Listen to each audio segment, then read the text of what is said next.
안녕하세요, 여러분. 오늘 들려드릴 이야기는 실화를 바탕으로 재구성한 내용입니다.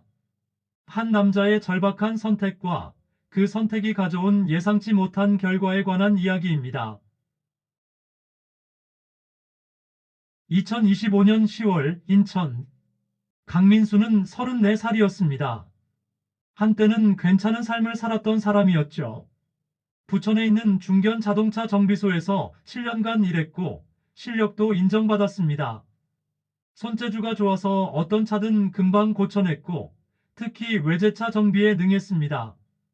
월급은 많지 않았지만 성실하게 모았고 5년 전에는 결혼도 했습니다. 아내 은정이와의 만남은 친구 소개였습니다.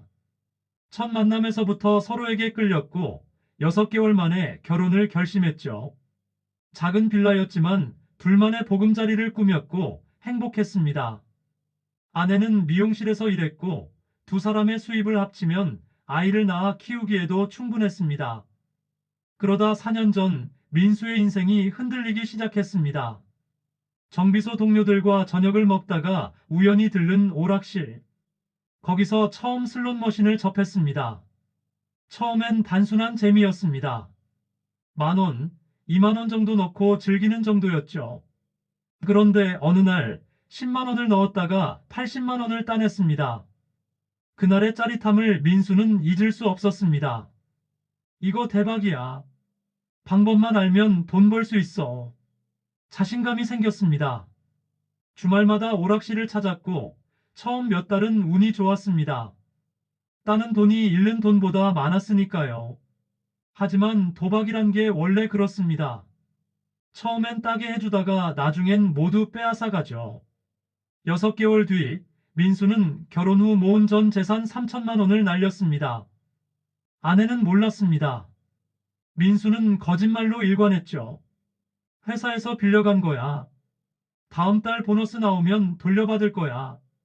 친구가 사업 자금이 필요하대서 빌려줬어. 곧 갚을 거야. 그러다 3년 전 아내가 임신했습니다. 여보, 우리 아기 생겼어요. 은정이의 얼굴은 환했습니다. 하지만 민수는 식은땀이 났습니다. 그때 이미 그의 빚은 5천만 원을 넘어서고 있었으니까요. 은행 대출도 막혔고 결국 사채를 쓰기 시작했습니다. 임신 7개월이 되던 날이었습니다. 민수가 또다시 생활비 200만 원을 도박에 날리고 술에 취해 집에 돌아왔을 때 아내는 짐을 싸고 있었습니다. 어디가? 민수가 물었습니다. 은정이는 통장 내역서를 던졌습니다. 당신, 도대체 뭘 한 거예요? 돈이 다 어디 갔어요? 적금도 예금도 다 해지했더라고요. 대출 독촉 전화가 하루에 10통도 넘게 와요. 나한테 숨긴 게 뭐예요? 미안해. 잠깐 힘든 시기가 있었어. 다시 정리할게. 정리? 당신 눈빛 봐요. 거짓말하는 눈이에요. 이미 몇 번째예요? 은정이는 울었습니다. 나 혼자였으면 참고 살았을지도 몰라요. 근데 이제 아기가 있어요. 내 뱃속에 자라고 있다고요. 이런 당신과는 절대 아이를 키울 수 없어요. 은정아, 친정으로 갈게요. 연락하지 마세요. 이혼 서류 보내면 도장 찍어서 보낼게요. 그날 이후 민수는 아내를 보지 못했습니다. 전화는 차단됐고 문자는 읽지 않았습니다. 이혼 서류는 한 달 뒤 등기로 날아왔고 민수는 멍하니 도장을 찍었습니다. 아이가 태어났다는 소식은 친구를 통해 들었습니다. 아들이었다고 합니다. 이름도 얼굴도 모릅니다. 단 한 번도 본 적이 없습니다. 그 후 2년 반이 흘렀습니다. 민수는 정비소에서도 잘렸습니다. 빚쟁이들이 직장까지 찾아왔으니까요. 그 후로는 일용직 노동을 전전했습니다. 건설 현장, 물류창고, 대리운전. 벌어봐야 하루 10만 원, 그것도 일이 있는 날만 가능했습니다. 빚은 눈덩이처럼 불어났습니다. 이자만 올 200만 원. 원금은 이제 8천만 원을 넘어섰습니다. 그러다 보름 전 새로운 빚쟁이가 나타났습니다. 강민수 씨 맞죠? 박 사장님한테 넘겨받은 채권이 있어서요. 원금 1,500에 이자 포함해서 2천만 원. 일주일 안에 갚으시죠. 일주일요? 그건 불가능. 가능하게 만드세요. 안 그러면 어떻게 되는지 아시죠? 남자는 민수의 뺨을 가볍게 두드렸습니다. 협박이 아니라 경고였습니다. 10월 19일 토요일 새벽 1시 30분 민수는 고시원 방에 누워 천장을 바라봤습니다. 3평도 안 되는 작은 방. 창문도 제대로 없는 이곳이 그의 전부였습니다. 휴대폰 화면에는 협박 문자들이 가득했습니다. 내일까지야. 알지? 도망가지 마. 찾는 건 시간 문제야. 가족들 알아? 연락처 다 알고 있어. 가족. 민수에게는 이제 연락하는 가족도 없었습니다. 부모님은 3년 전 그가 빚을 진 걸 알고 연을 끊었습니다. 형제도 없습니다. 친구들도 하나둘 떠났죠. 800만 원. 최소한 800만 원만 있으면 일단 시간을 벌 수 있었습니다. 원금은 아니지만 그 정도면 한 달의 여유는 생길 것 같았습니다. 민수는 침대에서 일어나 책상 서랍을 열었습니다. 오래된 수첩이 나왔습니다. 정비소에서 일할 때 쓰던 것이었죠. 페이지를 넘기다가 예전에 메모해둔 내용이 눈에 들어왔습니다. 차량 절도 방지 요령 마이너스 고객 교육용. 정비소에서 손님들에게 알려주던 내용이었습니다. 역으로 생각하면 이걸 피하면 차를 훔칠 수 있다는 뜻이기도 했습니다. 민수는 고개를 저었습니다. 미친놈아, 그게 말이 돼? 하지만 다른 방법이 없었습니다. 중고차 시장에 가져가면 100만 원, 비싸면 200만 원 정도 받을 수 있을 겁니다. 4대만 가져가면 800만 원을 만들 수 있었습니다. 한 번만, 진짜 딱 한 번만 하고 손 떼자. 그리고 다시 일 찾아서 성실하게 살자. 민수는 자신에게 다짐했습니다. 물론 그게 말이 안 된다는 걸 알았습니다. 범죄는 범죄니까요. 하지만 선택지가 없었습니다. 새벽 2시, 민수는 검은색 마스크와 모자를 쓰고 밖으로 나왔습니다. 24시 편의점이 있는 곳을 찾았습니다. 새벽에 급하게 뭔가를 사러 들어가는 사람들. 그들 중 몇몇은 시동을 켠 채로 차를 두고 들어갑니다. 금방 나올 건데 뭐 하는 생각에서죠. 첫 번째 편의점. 차들이 있었지만 모두 시동이 꺼져 있었습니다. 두 번째 편의점.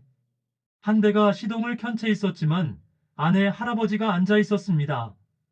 아마 손자를 기다리는 듯 했습니다. 세 번째 편의점. 송도 신도시 근처의 조용한 주택가였습니다. 주차장에는 5대의 차가 있었습니다. 그중 한 대 회색 현대 산타페가 눈에 들어왔습니다.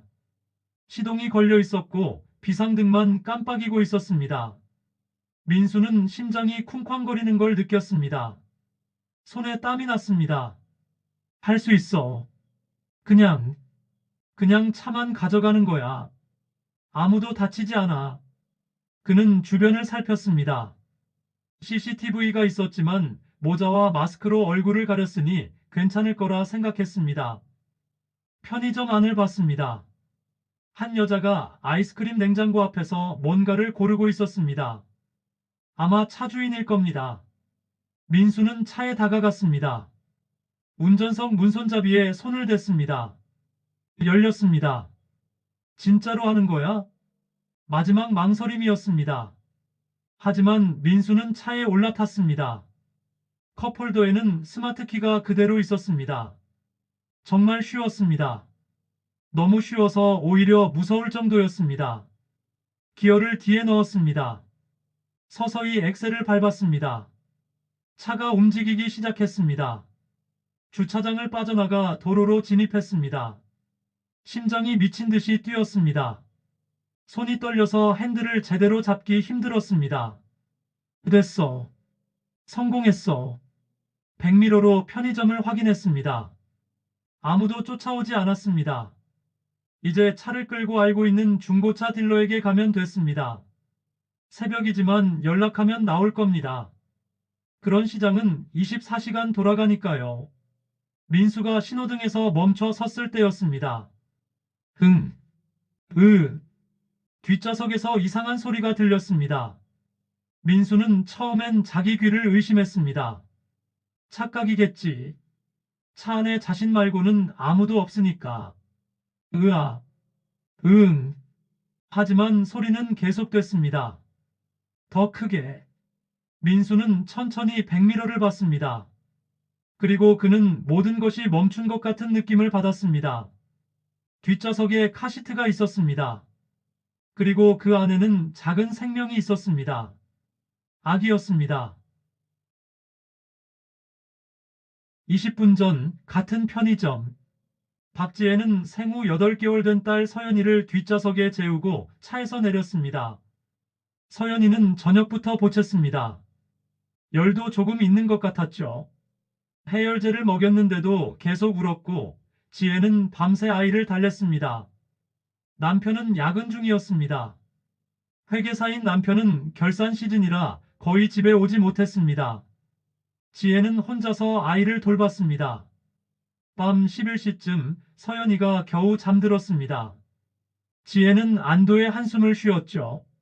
그런데 문제가 생겼습니다. 아이 분유가 떨어진 겁니다. 내일 아침이면 서연이가 깰 텐데 분유가 없으면 큰일이었습니다. 인터넷 주문은 내일 오후나 돼야 도착할 것 같았습니다. 24시 편의점에 가자. 지혜는 잠든 서연이를 조심스럽게 카시트에 옮겨 태웠습니다. 아이는 다행히 깨지 않았습니다. 담요로 따뜻하게 덮어주고 차에 올랐습니다. 가장 가까운 24시 편의점까지는 차로 5분 거리였습니다.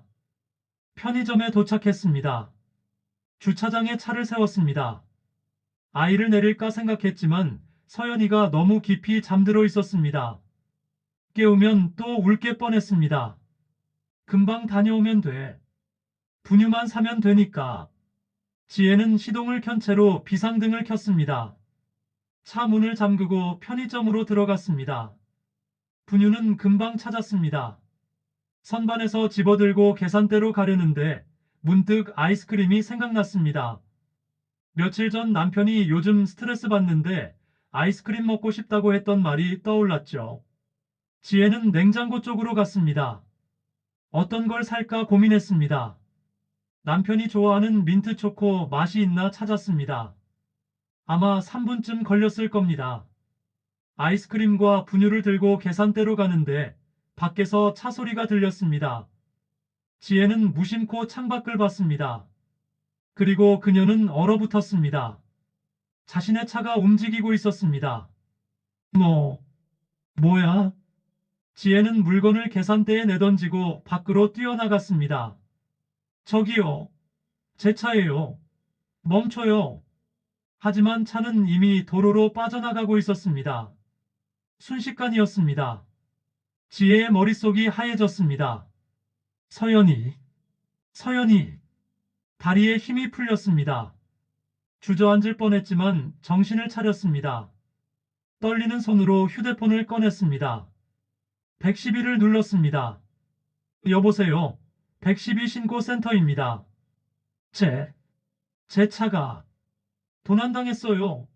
제발, 빨리 와주세요. 침착하세요. 지금 어디 계신가요? 송도 센트럴 편의점이요. 회색 산타페요.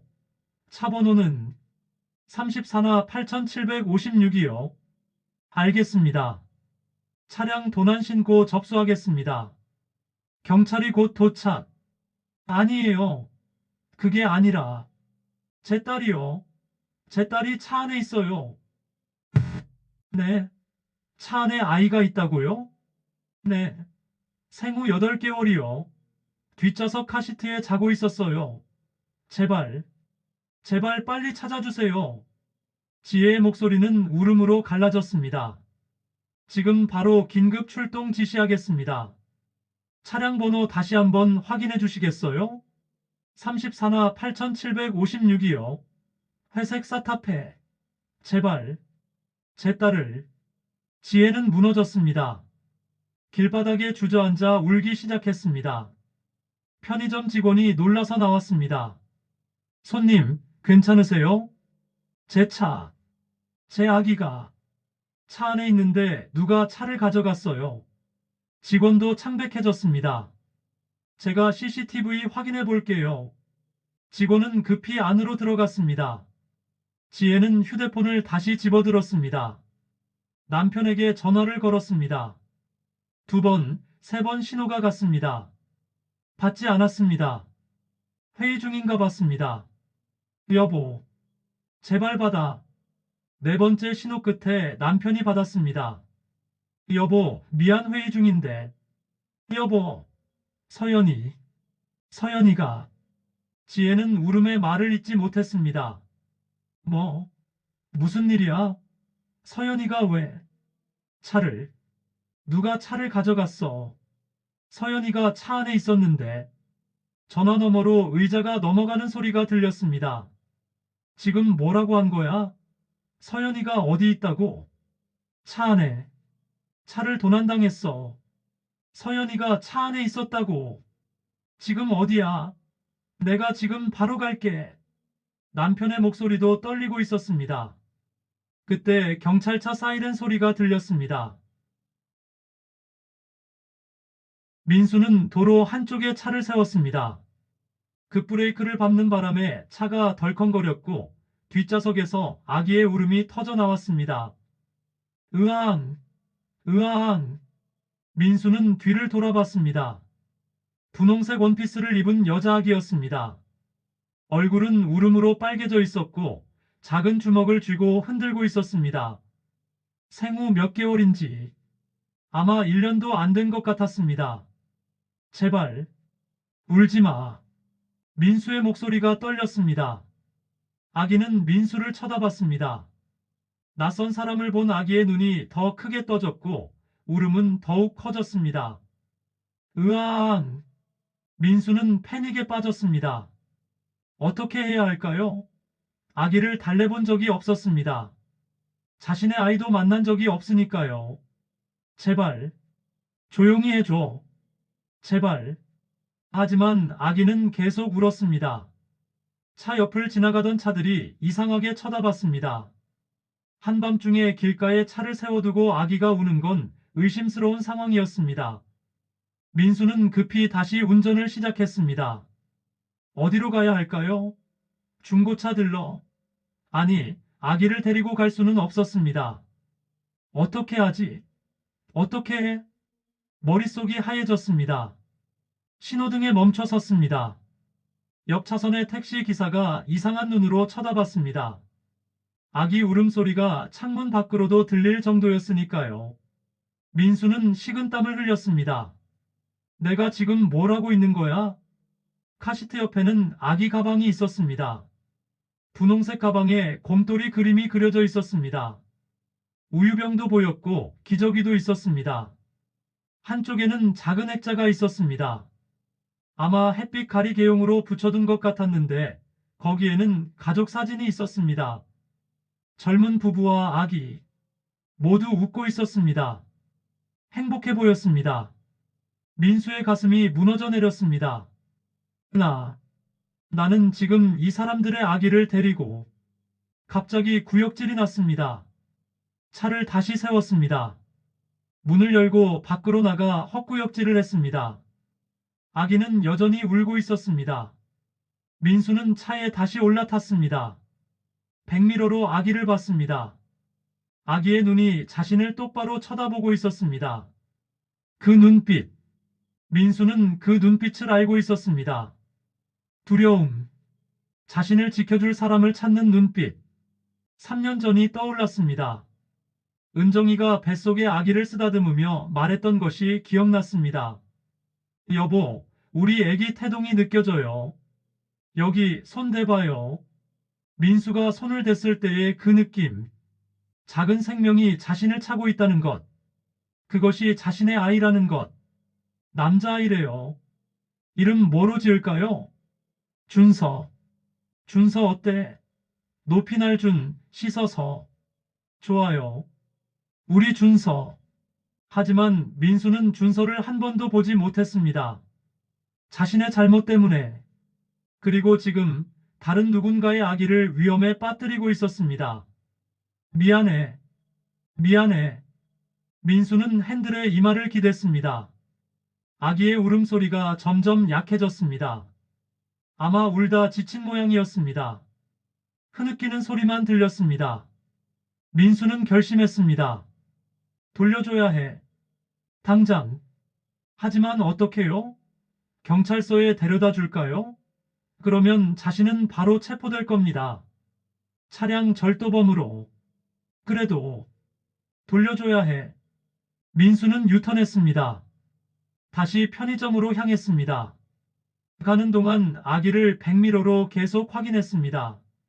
아기는 이제 울음을 멈추고 멍하니 앞을 보고 있었습니다. 눈가에는 눈물 자국이 남아 있었습니다. 미안해. 네가 잘못한 게 아니야.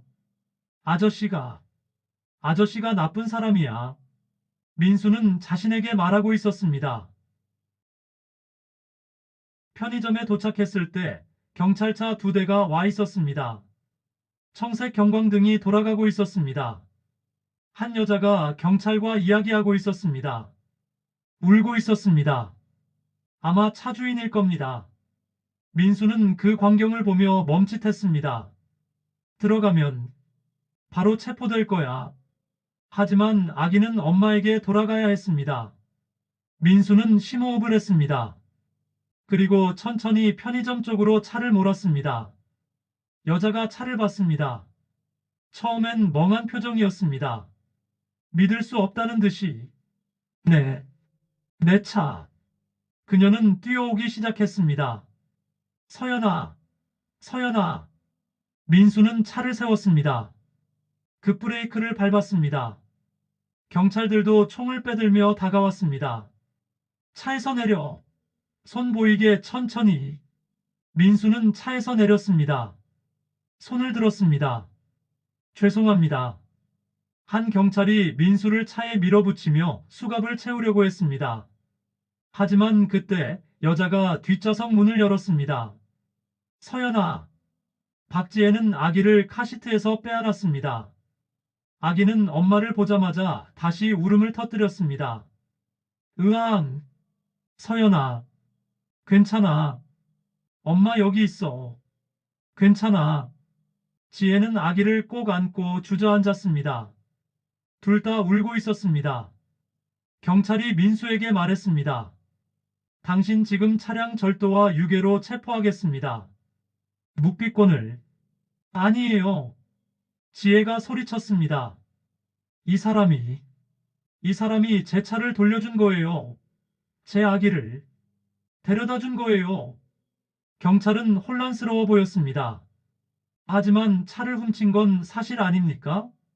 그렇지만 지혜는 민수를 쳐다봤습니다. 민수는 고개를 숙이고 있었습니다. 죄송합니다. 저는 차를 훔치려고 했습니다. 하지만 아기를 봤을 때 안 됐다고 생각했습니다. 정말 죄송합니다.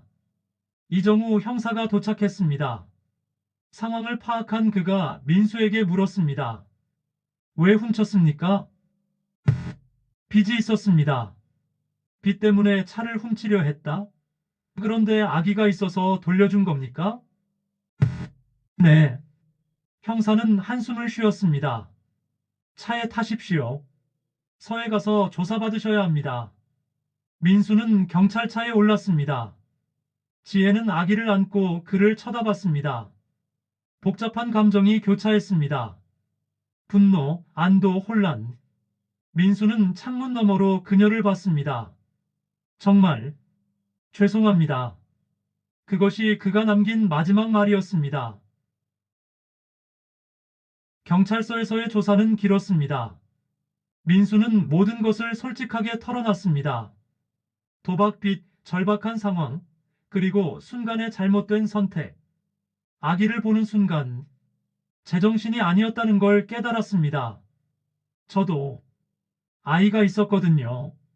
만난 적은 없지만 민수는 자신의 이야기를 했습니다. 이혼한 아내, 만나지 못한 아들 준서. 이정우 형사는 들으며 고개를 끄덕였습니다. 당신은 범죄를 저질렀습니다. 그건 변명의 여지가 없어요. 하지만 마지막 순간의 선택을 바로잡았습니다. 그것도 기록에 남을 겁니다. 처벌은 달게 받겠습니다. 피해자가 어떻게 나오느냐에 따라 달라질 수도 있습니다. 이틀 뒤 박지혜가 경찰서를 찾았습니다. 서연이를 유모차에 태우고 왔습니다. 형사가 물었습니다. 고소하시겠습니까? 지혜는 한참을 고민했습니다. 그 사람 면회할 수 있나요? 가능합니다. 면회실에서 지혜와 민수가 마주 앉았습니다. 유리를 사이에 두고 지혜가 먼저 말을 꺼냈습니다. 제 차를 훔치려 한 건 용서할 수 없어요. 네. 하지만 돌려준 것도 사실이에요. 서연이를 무사히 데려다 준 것도. 민수는 고개를 들었습니다. 제가 만약 그 사람이었다면. 지혜는 말을 이었습니다.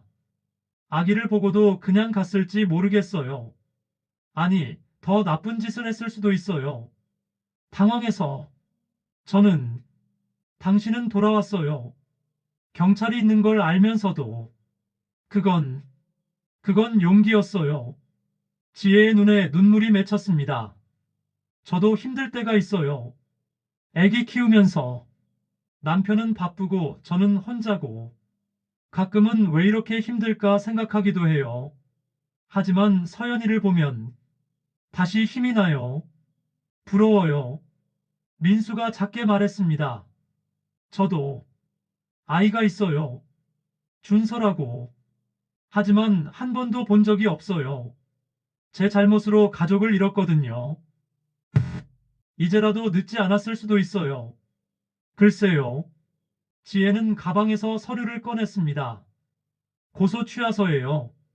합의하고 싶어요. 민수는 놀란 표정을 지었습니다. 왜요?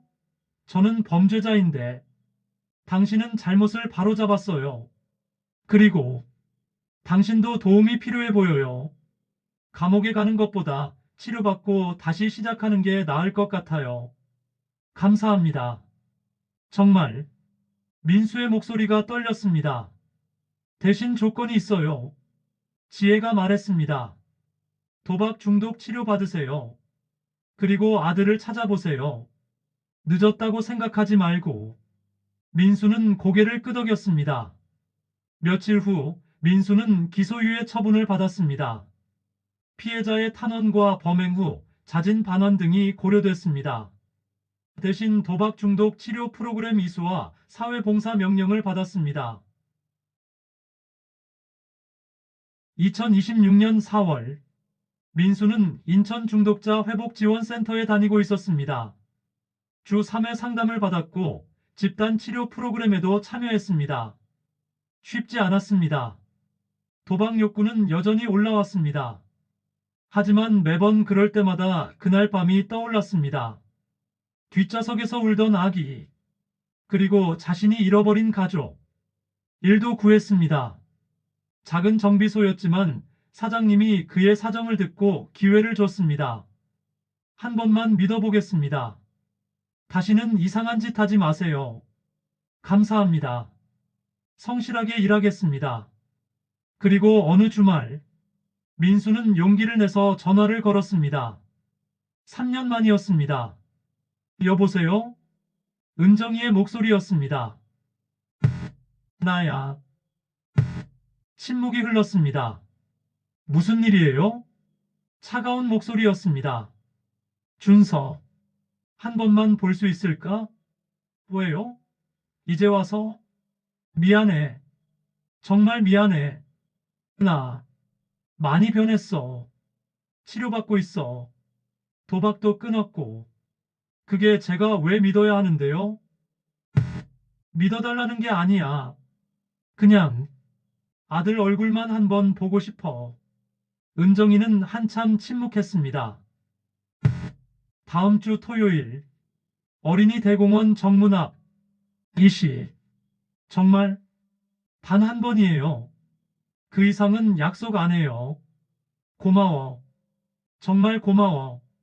전화가 끊어졌습니다. 민수는 휴대폰을 꼭 쥐고 눈물을 흘렸습니다. 그리고 약속된 토요일, 민수는 1시간 일찍 도착했습니다. 긴장돼서 잠도 제대로 못 잤습니다. 새 옷을 사입고 이발도 했습니다. 이 시가 됐습니다. 은정이가 나타났습니다. 그리고 그녀 옆에는 작은 아이가 있었습니다. 준서야. 3살 남자아이였습니다. 은정이의 손을 잡고 있었습니다. 아빠야. 인사해. 안녕하세요. 준서는 작은 목소리로 인사했습니다. 민수는 무릎을 꿇고 아이와 눈높이를 맞췄습니다. 안녕. 준서야. 아빠야. 아빠? 준서는 고개를 갸웃했습니다. 응. 아빠. 그동안 어디 있었냐고? 민수는 말을 잇지 못했습니다. 목이 메었습니다. 은정이가 말했습니다. 30분만요. 그리고 정말 변했다는 걸 보여주세요. 그럴게. 민수는 준서와 함께 공원을 걸었습니다. 아이는 낯가림이 있었지만 점점 마음을 열었습니다. 아빠, 저기 미끄럼틀. 그래, 가보자. 준서가 미끄럼틀을 타는 걸 보며 민수는 생각했습니다. 이제부터라도 제대로 된 아빠가 되자. 그리고 그는 지갑에서 작은 메모를 꺼냈습니다. 박지혜가 마지막에 남긴 말이었습니다. 늦었다고 생각하지 마세요. 지금부터가 시작이에요. 민수는 미소를 지었습니다. 네, 지금부터가 시작이었습니다. 이 이야기는 실화를 바탕으로 재구성했습니다. 세상에는 완벽한 악인도 완벽한 선인도 없습니다. 우리 모두는 선택의 기로에 서 있고 그 선택이 우리를 정의합니다. 강민수는 나쁜 선택을 했습니다. 하지만 마지막 순간 그는 옳은 선택을 했습니다. 그리고 그 선택이 그에게 새로운 기회를 주었습니다. 우리의 삶도 마찬가지입니다. 실수하고 넘어지고 잘못된 길로 갈 수 있습니다. 하지만 중요한 건 그 다음입니다.